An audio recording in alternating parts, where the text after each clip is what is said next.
talk about last year's NLDS like Pomerantz. Ooh, that hurt. That hurt. Hi, my man. You doing? Good to see you. Strays. He was just warming him up, apparently. Went right for the jugular. Man, he goes for the jugular, dude. Believe me. Stay on his good side. There's no subtlety in that say. Yep. Stand by. There's enough BS in the world. Yeah, it's fair. You're good. Dave, you got Glasnow on the mound today. He's seen the same team in a week. How much is the cat and mouse game in play tonight with a guy that is pretty straightforward? Yeah, you know what? I don't know how much. Obviously, you know, if you look at what you did last night, a lot different mix. You know, I don't know how much different Tyler's going to be or needs to be. You know, it's a 2-seam, 4-seam fastball, it's a slider, it's a curveball, and so just kind of sequencing and pitching like that, I don't think it's going to be much different. Last start, he really started to bring both hands over his head, similar to Kershaw. What do you know about that, and what is that adjustment about? You know, obviously that's something that kind of gets him in line, synced up. That's something he and Mark probably talked about, or Connor, but I don't know the kind of the reason behind it. And we'll see what he does tonight. He likes to tinker? He likes to tinker a little bit, but hopefully he sticks with this one. This is good.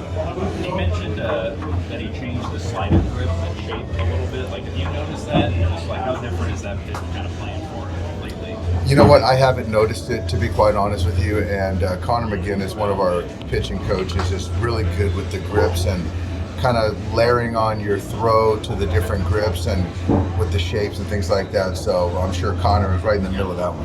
Has he done a better job of like threading the needle when it comes to like being able to make adjustments without obsessing over those adjustments? I honestly, I think that right now, as far as you know, not trying to compare players, but his growth this season has been exponential.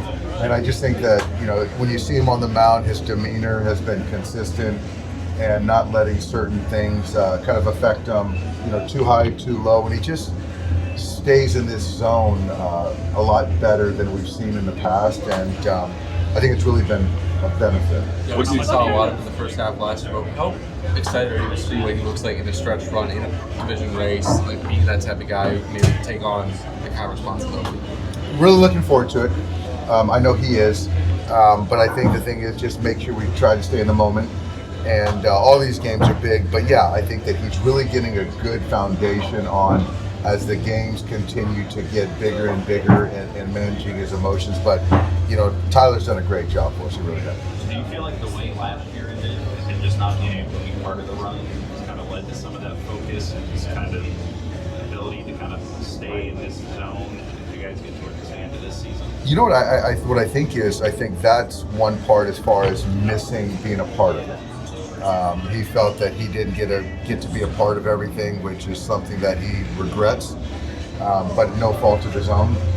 And I think that he is, you know, not trying to kind of manage the emotions of not wanting a moment so bad that it gets overwhelming. So I just think, again, just stay in the moment, and that's kind of my message to him, and he's doing a fantastic job.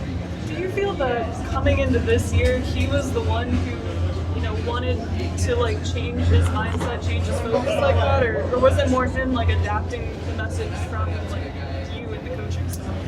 You know what? I think Tyler's got some valuable people in his life. You know, some kind of life coaches, some mentors. You know, he and I have good conversations. I know Mark and him do, and you know the coaches do, and I think that he is just really. He's a good self-evaluator in the sense of knowing that there's some room to grow with the emotions to really let his abilities and his pitch mix kind of play out. And so that's the thing I've seen, and when I can see that, then it's easy to bet on the stuff that he has. But when you're tied to the standings, like how do you weigh the importance of these two games versus also knowing you got like 30 plus left after this, kind of regardless of how the standings shake out? You know, I think for me they're all important. I really do believe that. We got the Reds after this series, and that's an important series. I think it just comes down to playing good baseball, and I didn't fret too much from last night. Darvish threw a heck of a ball game. We hit some balls hard, didn't get a win, But for me, it was a clean baseball game. So if we just continue to do that, we'll win a lot more than we lose. A lot of people see Nestor Cortez starting tonight and instantly think back to Freddie's walk-off grand slam in the World Series last year. Freddie's been trying to downplay this, but is there something to be said about facing a pitcher where you had such a significant moment in baseball history? I wouldn't know. But I will say is that I don't think Nestor's going to try to throw a ball down and in to Freddie. So, what he does to try to kind of stay away from Freddie's honey hole, I don't know. But I know that first pitch ain't going to be, down and in. What about when you're stealing against the catcher and can throw you out at second? Yeah, that was fun. Yeah, it's like that. You got that it's mental warfare. No, Nestor's he's a pro. He's going to come out and present his best. He absolutely is, and our guys will be ready too. What is it going to take for the offense to be more consistent? Dave, we talked about it a little bit here recently, but what do you believe is something tangible to try to get it consistent? I think the consistency of it, Dave, is getting pitches that you have in the hitting zone and move it forward, hit it hard. I think if you look at kind of our ebbs and flows, ups and downs, there's a lot of pitches that are in the hitting zone that we're fouling off, and where typically the at-bat's over. And so it's not about slug, it's not about just kind of the base hit situation. It's about, when you get good pitches to hit, you got to get in the at-bat. So I think that for me, I can tell when a guy's going well when the ball's in the hitting zone and he squares it up or he fouls it back. Those are things that are good tells. Are you guys still too home run reliant or just kind of hating that slug to manufacture offense, especially when you look at the last couple of months here? Is that kind of a theme in this? I mean, I do know that the numbers show, obviously, you homer, you're going to score runs, obviously. But I just think that, having good quality at bats, whatever that means, a situation when you hit with 2 strikes, you don't slug much. You got to win pitches. You got to use the whole field.